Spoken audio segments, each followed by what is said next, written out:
was interessant ist, dass in der Einführung Seite 17 schreibst du, dass Emanuel und die mit ihr verbundene Deportation der jüdischen Oberschicht war der Jerusalemer Tempel der alleinige Mittelpunkt und die Jerusalemer Tempelpriesterschaft der alleinige Träger der jüdischen Religion, die von Emanuel als Kult der Gottgläubigen bezeichnet wurde.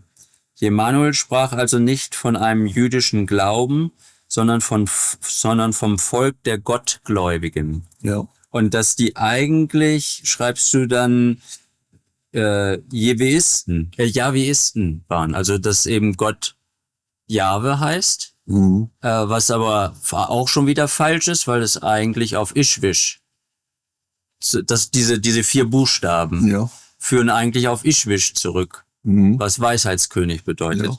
Aber eigentlich sind es Jahweisten. Ja.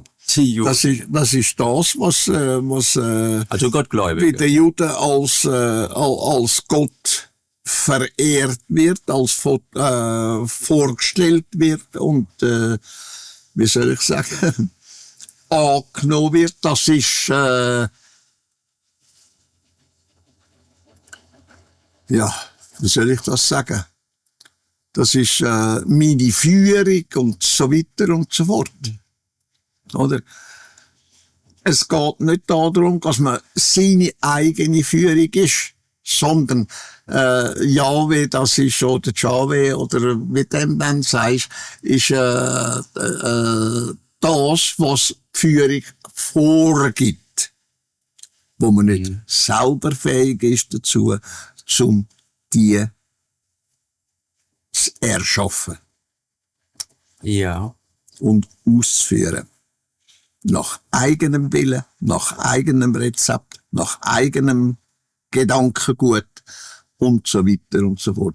Es ist nur ein glaubensmäßiges Gedankengut, wo also Jahwe Führung hat, dass ich überhaupt denken kann. Scheitdenken. Ja. Ja, das ist wieder eben nicht Verantwortung übernehmen müssen. Ja. Und da ist jemand, der denkt für mich. Richtig. Ja, das ist wieder der bequeme Wo Weg. mir sagt, was richtig ist, auch wenn es grundfalsch ist. Ja. Dies Jahweistentum in Exodus Kapitel 6, Vers 3 sagt Jehova ja, dass mein wahrer Name ist Jehova. Sie kennen mich aber alle nur unter Moses und so weiter und unter Jahwe wäre das dann, also unter Gott in der christlichen Bibel. Waren die schon Jahweisten und dann ist Jehova gekommen und hat sozusagen diesen Platz eingenommen? Oder geht das alles, dieser Gottglaube, geht das auf ihn zurück, auf Jehova? Ja, ist ein Mischmasch zwischen Jahwe und Gott. Es ist ein gleicher Unwert. Es sind nicht 2 verschiedene Komponenten, sondern es ist nur ein Komponent. Jahwe und Jehova ist ein und dasselbe. Ein und dasselbe. Also ist Jehova gekommen und hat diesen Jahweistentum in Gang gebracht. Aufgebaut. Ja. Wird das sagen? Ja. Ja. Also geht das wirklich auch, dieser Gottglaube geht dann auf Jehova zurück. Ja. Ja. Das ist ja ein Ding. Es ist, wenn du darüber nachdenkst und die Sache richtig siehst, es ist ein Witz, aber das kannst du denen, die glauben, nicht erklären. Die will die das nicht annehmen. Das geht wahrscheinlich nicht einmal bis ans Ohr her. Ja, die finden den Kanal nicht mal. Ja, richtig. Genau, wenn du Radio kannst suchen und findest es nicht. Ja. Ja, weil sie auch nicht suchen, ne? Ja. Das, Und weißt du, wann Jehova ungefähr gelebt hat? Nein. Also schon länger her, also schon ein Ja. paar tausend Jahre her. Das ist von dort ausgekommen, wo der Abraham, das ist etwa 4'500, 5'000 Jahre her um das. Aber ich kann es nicht genau sagen. Ja, Das ist ja. auch nur eine Annahme. ja. Ja, das ist, ja, gut, okay, aber dann weiß ich, weil ich war da auch immer am Überlegen, ob er sich da sozusagen an die Stelle von Gott gesetzt hätte, aber das hat er dann gar Nein, nicht, nein, das sondern ist er hat eine sich zu einem Unterstellung. Gott erhoben im Grunde. Ja, Ne? ja. So wie das aber auch in der Vergangenheit vor immer wieder passiert war, ne? Dass sich also er war ja kein Außerirdischer, aber Dass irgendeine eine Person sich erdreistet hat, ich bin das und das. ja, genau. Und für Außerirdische war das natürlich einfach mit ihrer hohen Technologie, Ja, logisch. ne, die Leute zu beeindrucken und auch zu unterwerfen. Richtig. Gut. Das siehst du auch heutzutage. Wenn du zum Beispiel das Geld nimmst, oder wenn du Wissenschaftler bist, dann macht alleine der Titel macht die anderen schon hörig. Ja, Oder Ja. das Geld macht den Mensch hörig. ja, Je mehr als er hat, ja, umso besser ist der. ja. Umso wissenschaftlicher als er ist, umso mehr weiss er. Auch wenn er nicht weiss. Ja, vor allen Dingen Reiche, ne? Ja. Also egal was für Verbrechen sie an den Tag legen, Ja. werden dann noch in den Himmel gehoben. Ja.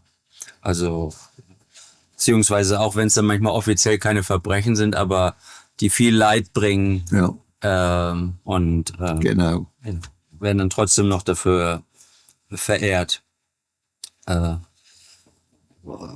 Nur das kurz zu erwähnen hier, als Keimzelle des Christentums gilt die Gemeinschaft Jemanuels, fälschlich genannt Jesu, mit den Jüngern, wobei die Jüngeren völlig außer Acht gelassen wurden, obwohl diese gegenüber den Jüngern in der Überzahl waren. Aber das ist Das ist der Beginn des... das ist auch heute so, genau das Gleiche. Ja. Ja, wenn wir jetzt so nicht den gleichen Fehler machen wollen als Keimzelle der FIGU, ist halt eben die Schriften immer mit dem Original nur zu publizieren und darauf zu achten, dass die nicht verfälscht werden. Ja. Und nicht zu viel wollen erzählen, dann das Erzählen bringt Fragen. Automatisch. Und wenn du musst Fragen beantworten, dann musst du die ausführlich beantworten. Und zwar sehr weg ausführlich, dass der andere kapieren tut, was du wirklich sagst. Also, dass der Kern von dem, was gefragt wird, richtig gelehrt und verstanden wird. Und da gibt's nur eins, dass du nicht zu viel sagst, dass du nicht zu viel lehrst, dann der andere mag todsicher das nicht verkraften, zu verarbeiten in seinem Gehirn, dass das auch wirklich verstanden und akzeptiert werden kann und gesagt wird, ich habe es wirklich verstanden. Das ist ein riesen Problem, dass wenn du etwas erklären tust, dass du zu viel sagst. Dann je mehr dass du sagst, umso mehr kommen Fragen auf, wo du musst beantworten, wo der andere Mensch dann nicht kapiert. Grundsätzlich nicht kapiert oder versteht. Du kannst nur so viel sagen, dass du so viel brauchst oder so viel erklärst, wie der andere Mensch mag vertragen, mit seinem Verstand und seiner Vernunft. Und wenn das nicht der Fall ist, dann fängt er an fantasieren oder fängt an, sich krumme Gedanken machen, die Sache verkehrt in seinem Kern zwegbüscheln und so weiter und so fort. Und schon ist das da, dass es weitergetragen wird in dieser falschen Art und Weise. Mhm. Darum darfst du nie zu viel erklären. Ja. Du musst immer ungefähr wissen, wo der andere Mensch mit seinem Verstand, mit seinem Intellektum, mit seiner Intelligenz stehen tut, dass er das wirklich kann verkraften, was du sagst. Mhm. Und wenn du nur ein Wort zu viel sagst, was sehr schnell passieren tut, dann hast du eine schlechte Richtung eingeschlagen. Hast etwas Schlechtes da. Hast nämlich der andere Mensch in Verwirrung geführt, dass er nicht weiterkommt. Ja. Er muss mit dem arbeiten können, was du ihm sagen tust. Und da ist jeder Mensch grundverschieden. Der eine ist mehr, der andere weniger in dieser Beziehung entwickelt, dass es wirklich kann so auffassen, so kann akzeptieren und verarbeiten, wie es muss sein. Mhm. Das können viele Menschen können das leider nicht. Ja. Ausgerechnet dienen, die eben glauben tun. Ja, das ist. Dort Ja, musst du mehr als vorsichtig sein. Mhm. Und darum sollst du mit einem anderen Menschen, der gläubig ist, auch nicht über den Glauben diskutieren. Ja, das ist Sinn. Das ist grundsätzlich falsch. Ja. Du kannst ihm das lehren, was du normalerweise in deinem Leben lehren tust, richtig lehren, wahrheitsgemäß, anhand von der Wirklichkeit, das kannst du ihm sagen, aber nie über seinen Glauben diskutieren. Ja, das ist zwecklos. Ja. Das ist ja nicht nur zwecklos, Ja, das ist grundsätzlich. Ja. Wenn du mit einem Menschen diskutieren tust, über seine Religion, dann wird er sowieso auftrumpfen. Und wenn er auftrumpfen tut er schon das, was du sagst, nicht akzeptieren. Nicht mal darüber nachdenken. Und das führt schon zu Beleidigung und so weiter und so fort. Und dann ist der Streit da und schlussendlich Mord und Totschlag, Krieg. Ja. Ja, wie sollen wir das dann in der Zukunft halten, wenn... Du hast die einzige Möglichkeit, du tust deine Arbeit machen, kümmerst dich nicht um die Religionen, die Menschen haben und so weiter und so fort. Machst einfach deine Arbeit von der Aufklärung. Mehr nicht. Ja. Du gehst mit dem religiösen, mit dem gläubigen Mensch gehst nicht um und sagst, was du machst, das ist falsch und so weiter und so fort. Das kannst du schreiben, das kannst du sagen in deiner Lehre, die du verbreitet tust, aber mehr nicht. Du kannst nicht zum Menschen gehen und sagen, du denkst falsch, deine Religion ist scheiße und so weiter und so fort. Das darfst du nicht machen. Ja. Und das ist etwas, wo sich der Mensch sollte grundsätzlich merken. Man tut nicht den Glauben vom anderen vernötigen und so weiter und so fort. Man sagt ihm einfach die Worte, fertig, auch Schluss, so wie es tatsächlich ist. Aber es ist tabu, dass du über seinen Glauben etwas reden mit ihm. Und sagst, das kann man nicht, das ist nicht wahr, und so weiter und so fort. Wie ist das, wenn jetzt Fragen zu deinen Büchern und deinen Schriften kommt, wie jetzt ja auch? Da sagt man einfach als Antwort das, was dort daraus rausgeht, aus dieser Schrift, aus dem Wort, aus dem Satz und so weiter, was das bedeutet. Mehr aber nicht. Okay. Das ist schon schwierig genug. Ja, das ist schwierig, aber es ist so, das ist das, der Weg, wo soll gehen werden. Nicht muss gehen werden, das Wort einfach vergessen, sondern es soll der Weg gegangen werden. Ja. Ja, weil als Beispiel. Wenn es muss ist, dann ist schon ein Zwang da. Ist klar, ist eben kein Zwang. Ja. Aber als Beispiel zum Beispiel, es ging darum, um eine Neuschöpfung. Weil eine Schöpfung kontrahiert ja dann und entsteht wieder eine Schöpfung. Also nach dieser extrem langen Ruhephase.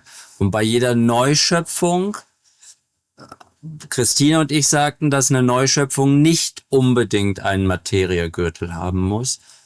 Aber Elisabeth und Christian sagen, jede Neuschöpfung, das ist, wenn ich das weiss, ist jede Schöpfung, also Schöpfung, ist mit dem Materiegürtel verbunden. Also in siebenfacher Form.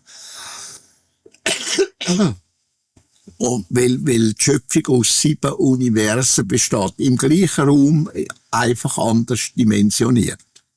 ja, Aber wie soll ich dir das sagen? Wie soll ich dir das erklären? es gibt ja zahllose Schöpfige. Es gibt zahllose Schöpfungen. Aber jede Schöpfung fängt genau gleich an mit dem Materiegürtel, wo der Materiegürtel, also der Kosmos, das vermittelt, dass überhaupt eine Evolution stattfinden kann. Oder dass eine stattfinden tut. Ohne Materiegürtel geht das also nicht. Es muss also auch der Anfang immer dort stehen, genau wenn eine Geburt stattfinden tut. Es geht nicht, ohne dass ein Samen hat. Ein Samen muss Ei befruchten und dann erst findet die eigentliche Entwicklung statt. Und genau so ist es bei der Schöpfung. Es geht also nicht, dass irgendetwas nicht vorhanden wäre, wo sich könnte entwickeln. Und das ist einfach einmal Materie. Und mir sagt die Materie einfach kurz und bündig Kosmos. Oder Materiegürtel. Und durch das ist die Möglichkeit gegeben, dass sich irgendetwas entwickeln tut. Und das weisst du genauso gut wie ich. Auch wenn wir dumm sind wie Bohnenstroh, aber das können wir wenigstens nachvollziehen. Dass aus etwas raus eine Entwicklung entsteht. Also es bedarf einen Materiegürtel, um die Evolution in Gang zu setzen. Richtig. Für die jeweilige Schöpfung. Ja. Okay. Also gibt es keine Schöpfung ohne Materiegürtel, ohne Kosmos, oder wie dem willst du sagen. Denn das ist der Grund dafür, das ist praktisch ein Samen. Oder genau wie der Mann, der Frau, den Samen gibt, dass sich Sei kann entwickeln, dass ein Mensch daraus gibt. Ja. Gut. Und da macht sich auch kein Mensch macht sich Gedanken darum. Und wie es wirklich ist. Dabei haben wir alles, als Mensch haben wir alles vor Augen. Man muss es nur sehen und schauen, dass man es verstehen kann und nachvollziehen. Ja. Es geht einfach nicht anders. Ja. Ja. Du bist wahrscheinlich der Erste, wo die Frage stellt. Das hat mich bis jetzt noch niemand gefragt danach. Ja, weil das war kurze Diskussion in der Küche und Christina und ich hatten es so verstanden, dass eben jede Schöpfung ist natürlich einmalig, Ja. Ne? Ja. Aber es gibt ja eben zahllose. Ja. Und das eben, so hatten wir beide das verstanden, da eben falsch verstanden, dass es auch Schöpfungen gibt, die kein Materie Das nicht geben. Das ist unmöglich. Ja, weil das eben notwendig ist, um die Evolution in Gang zu bringen. Das siehst du schon an dem, wo aus dem Nihilo raus Sein Absolutem entstanden ist. Oder? Es hat also einen Samen gebraucht, dass es überhaupt entstanden ist. Und der ist aus dem Sein, aus dem Nihilo rausgekommen.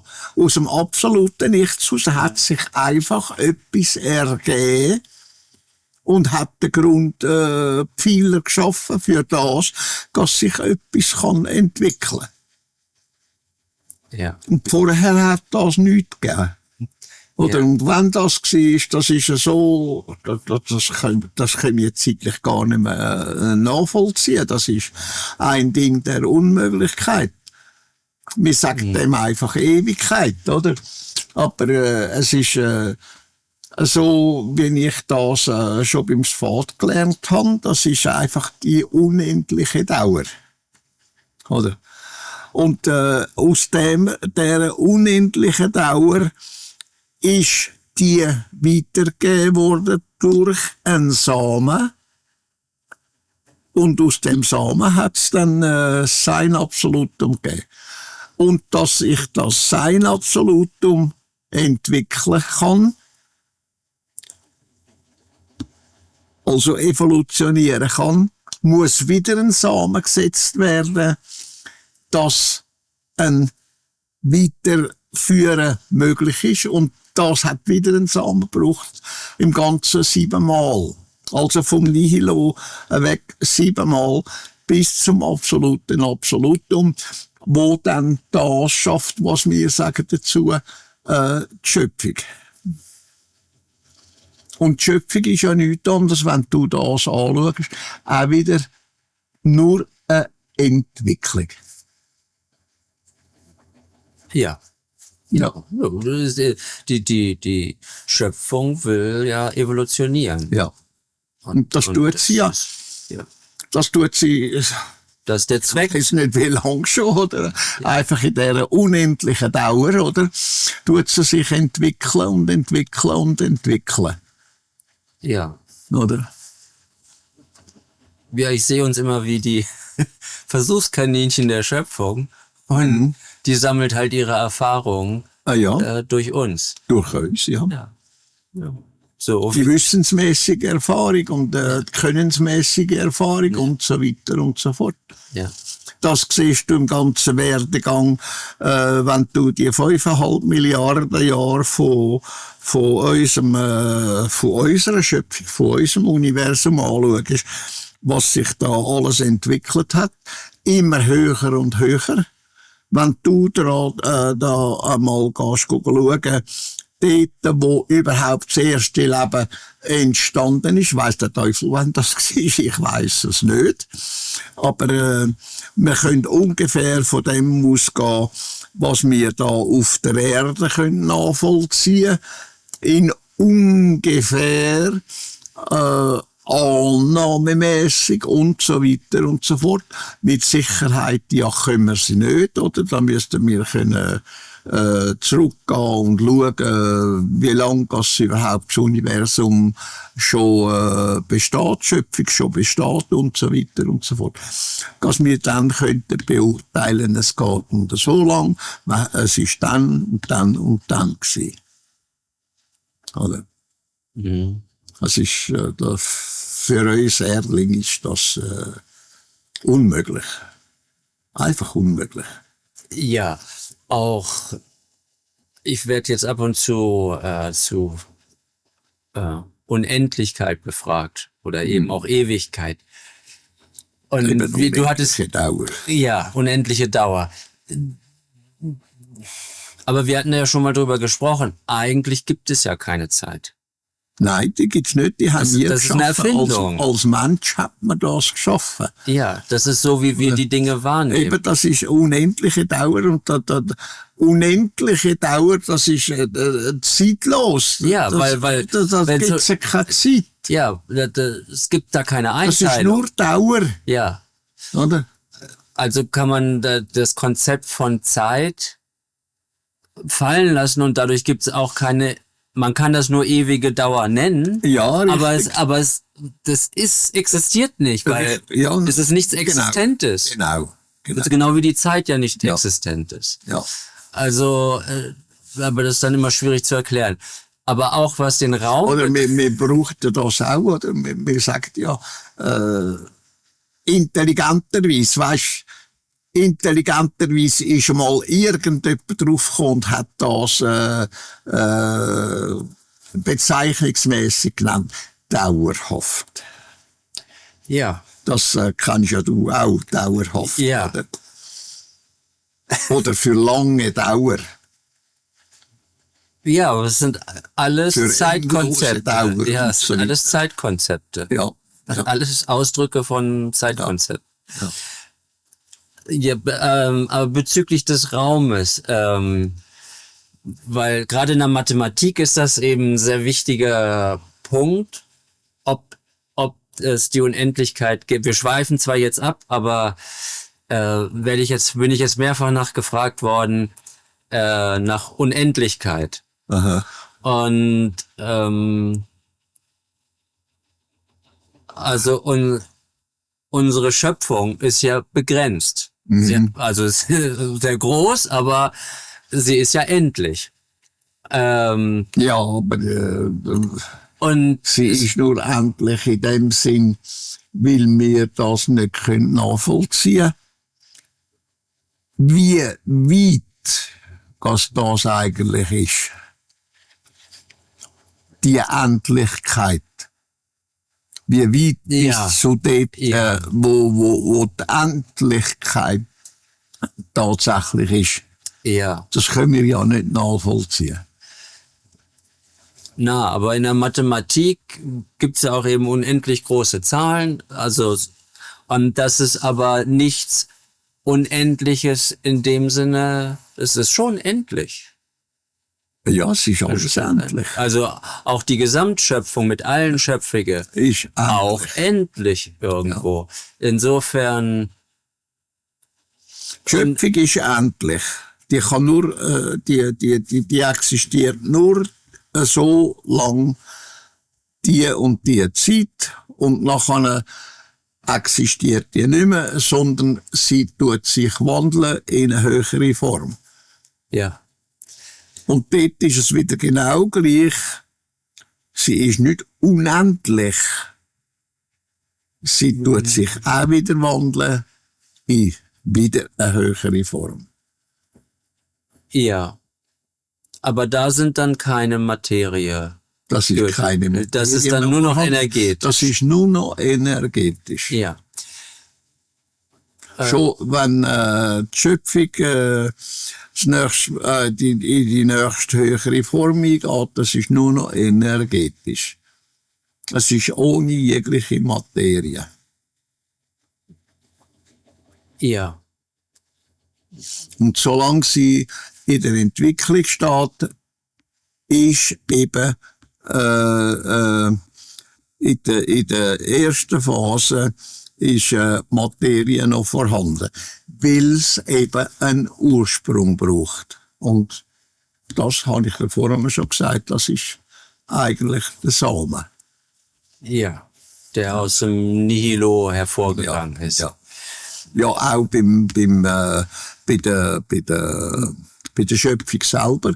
Ja. Da braucht es einen Samen, und der Samen ist dann eben der Materiegürtel. Ja. Ja. Nochmal auf den Raum zu kommen. Mir scheint es, dass auch der Raum eigentlich ein Konzept ist. Dass der